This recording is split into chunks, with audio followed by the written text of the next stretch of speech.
Hey guys, Caleb Thornton here with a review of the Vulcan TKL Pro from Roccat. This was just recently released from them and it features some cool things using their new optical switches as well as that TKL layout, and then also a very unique low profile keycap design. Hopping right over into the build quality and design of the board, again it is in that TKL layout, so obviously you're missing your number pad there, but then also in return you get that reduced footprint on your desk, which I personally really enjoy, and I don't use my number pad much in the first place, so it's not really a point in having it on there.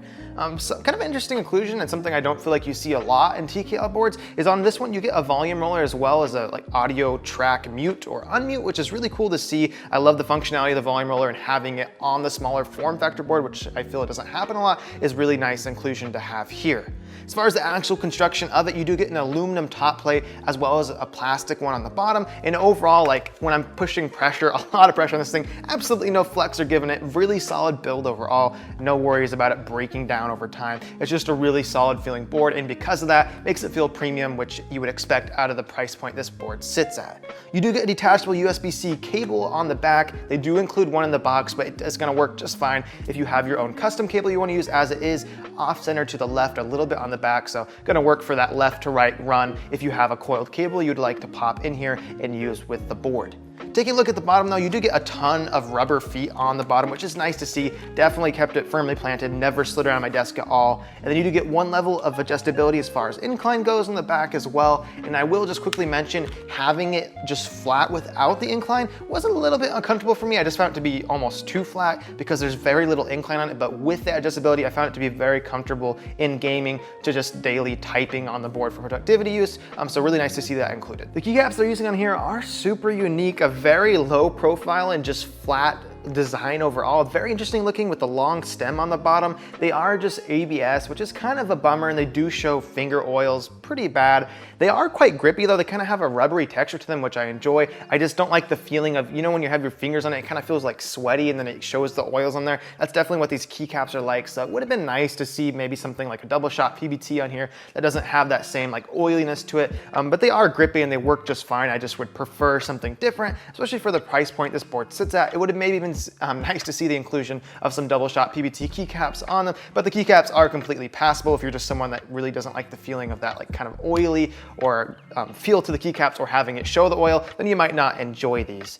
You are able to swap these out with other keycaps if you want. The one issue with it is because since these are like low profile design and there is nothing around the molding here in the bottom, the stem is like sticks out farther than it would in a normal keycap. So when you push down on a normal keycap, the bottom out experience is just not the same. It doesn't travel as far. So though it does work, it's just not the same feeling. It doesn't feel quite as nice. But if you want to customize it, you still can. It would just be nice if they would have changed it up a little bit so that you're able to use other keycaps with it easier rather than having it being a different experience from how it feels stock. Roccat is using their Titan optical switches in this keyboard, which actuate at a 1.4 millimeter travel distance and also give you a crazy 100 million key press life cycles. So definitely a lot of headroom to work with there as far as key presses go. And I have to say, I've really been enjoying them so far. They do have a completely linear feel, so a very smooth travel. There's no tactile bump in there at all, and they are pretty fast with that 1.4 millimeter travel to actuation distance, but not too fast to the point where I'm having like lots of mispresses if I'm trying to type or anything in like a Word document, or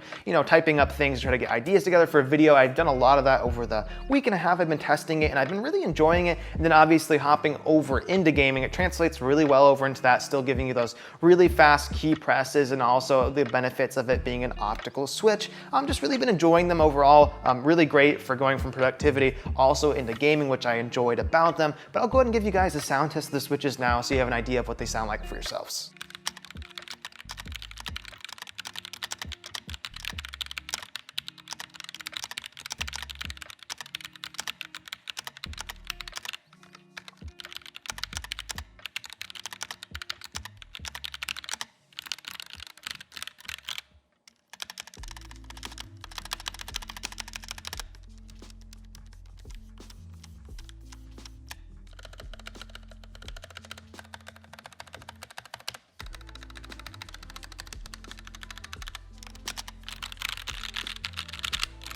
switches overall, the sound profile on them is pretty good. There's definitely a little bit of resonance or pinginess in there, and of course that's going to be due to that aluminum top plate, but it's not nearly as bad as some other aluminum top plate boards I've tested out. Overall, the sound profile of them for optical switches and what they are is definitely what I would expect. Overall, a very nice experience. Like as far as sound goes, there is just definitely a little bit of pinginess or ringing in there with that aluminum top plate and how it's the sound's bouncing off of that. Again though, really happy with them overall, and I think they sound really nice. As far as the stabilizers go, really solid. Obviously, as is usually with like pre-built boards, they're not the best, but they are very good for a pre-built board, and some of the better ones I've tested out on a pre-built. The stabilizer is definitely the one that has the most rattliness to it overall, but as far as like, you know, your shift and enter and stuff like that, the smaller ones, really nice. Like there's very little to no rattling in them, which I was really impressed by.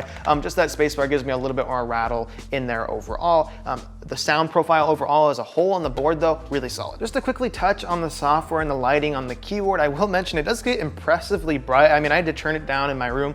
When it's dark in there, this thing is definitely shining really bright, especially how it bounces off that aluminum backplate. Looks really cool. The colors very vibrant and really good transitions going between them. Very easy to customize in their software, but if you don't want to hop in there, you still can change the effects on the board. You just get a little bit more control in there. And they also do have their intelligent lighting software. So if you have other Roccat products as well, you can sync them all up and have them work together, which is pretty cool to see that inclusion. Overall, the lighting and then the software, fairly easy to use. Mostly the software is just going to be for adjusting your RGB though. There's not a whole lot to do in there. Definitely the biggest pill to swallow with this board is just going to be the price point of it. It does sit at $160, which is expensive for a keyboard. If you want to opt out of the optical switches, you can pick it up for $130, so around $30 cheaper there. Or if you want to get the full size keyboard, you know, with your number pad and all that good stuff, it will be around $200. So definitely an expensive board, but again, for what it's offering you and looking at the competition around, it's sitting at a good price point for what it's giving.